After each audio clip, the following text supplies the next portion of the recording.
Bonjour et bienvenue dans cette nouvelle vidéo peinture et conversation. Aujourd'hui, je ressors mes archives du début d'année avec le bassin de la nymphe, une de mes illustrations à l'aquarelle. Il s'agit d'une peinture qui mesure 31 cm par 41 cm. C'est un assez grand format, ce qui explique mes difficultés à vous offrir un joli cadrage depuis mon petit espace de travail. Quand je filme, j'accroche mon téléphone au-dessus de moi à l'aide d'un bras amovible, mais je ne peux pas le suspendre très haut pour filmer l'intégralité de la feuille. Tant pis, on fera sans. Une des difficultés qu'on rencontre souvent en tant qu'artiste, c'est d'abord d'oser montrer son travail et ensuite de faire en sorte qu'il soit vu par plus de gens. Oui, au départ, on n'est jamais très à l'aise à l'idée de montrer ce qu'on fait, surtout sur Internet. On a peur d'être critiqué, d'être jugé, voire insulté. On a l'impression que ce qu'on fait est moche. On se compare à des artistes qui ont des années d'expérience derrière eux et on se dit qu'on est nul à côté de ces gens. On pense que tous les yeux seront braqués sur nous, à l'affût de la moindre imperfection dans nos dessins. La première fois que j'ai posté un dessin sur DeviantArt en 2013, je me suis dit que j'allais recevoir des commentaires moqueurs, qu'on allait me dire de remballer mes affaires. Et en vrai, on ne m'a rien dit. Je n'ai reçu aucun commentaire, rien. Mon incursion dans le monde de l'art en ligne s'est soldée par un immense vent et de nombreux autres par la suite. Personne ne nous attend. Internet est un immense océan surpeuplé où il est désormais très difficile de se faire une place. Si vous avez peur de montrer votre travail, vos écrits, vos dessins, par peur d'être critiqué, je vous rassure, c'est très peu probable. Une fois qu'on a commencé à partager son travail en ligne, on commence à y prendre goût. On se sent rassuré et soudain on se dit « Ok, comment je fais pour que plus de gens voient ce que je fais ?» En premier lieu, je vous conseillerais de ne pas chercher l'omniprésence. Au départ, on peut être tenté d'être présent sur tous les fronts, de créer un compte sur chaque réseau social possible, multiplier les canaux. Je l'ai fait.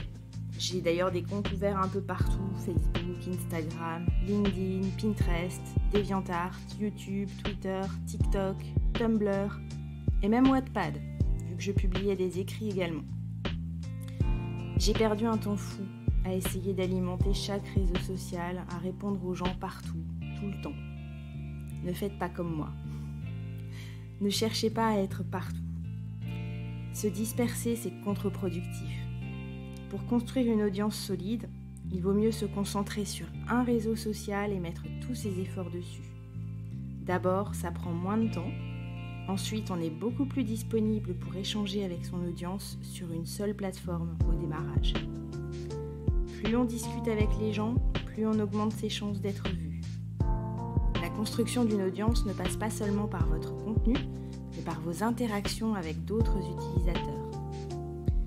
Par exemple, ma plateforme principale, c'est désormais Twitter. J'y publie du contenu quotidiennement, mais je vais aussi discuter avec mes abonnés ou avec d'autres créateurs sur la plateforme. Depuis que je concentre mes efforts uniquement sur ce réseau, mon audience s'est mise à grandir et à réagir davantage à mes tweets. Le deuxième conseil que je vous donnerai, c'est trouver le réseau qui vous convient vraiment.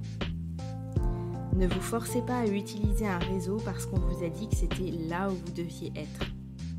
Je me suis forcée à utiliser Instagram pendant des années en me désolant sur mon manque de succès avec cette plateforme, alors que je ne m'y plaisais pas.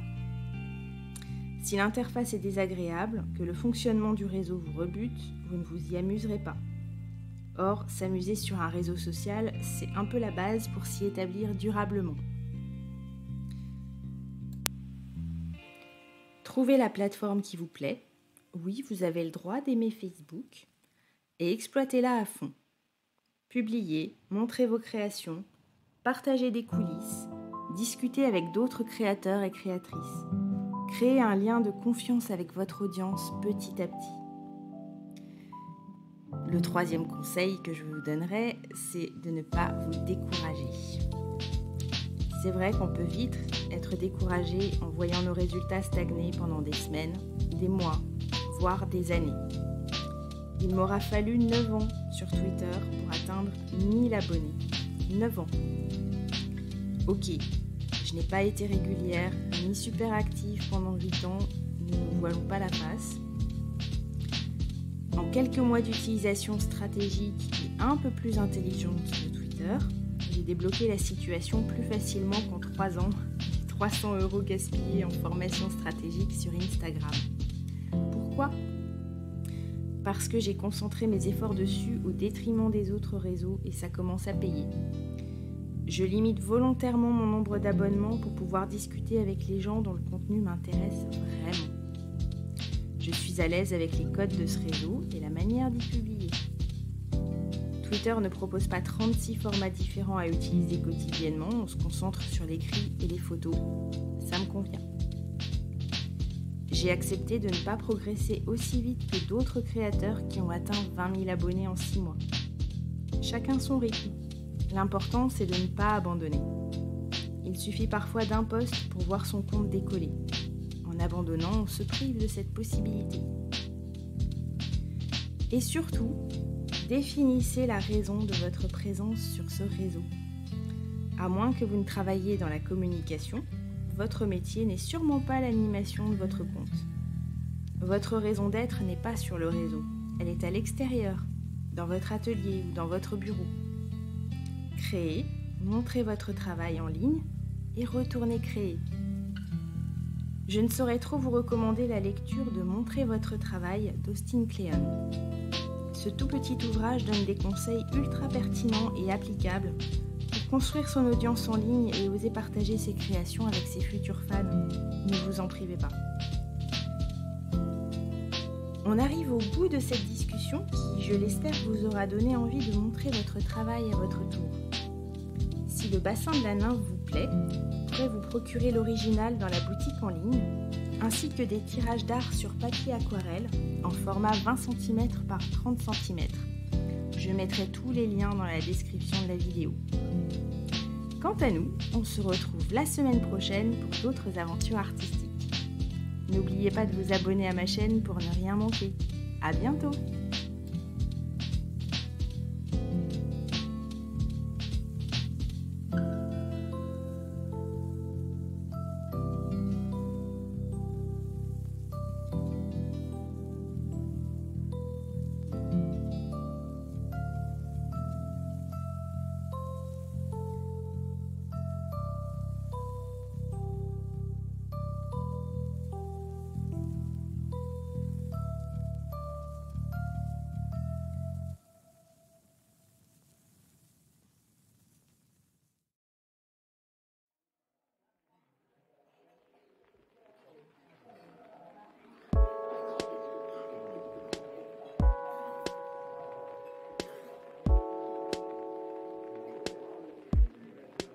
Coffee now, sir?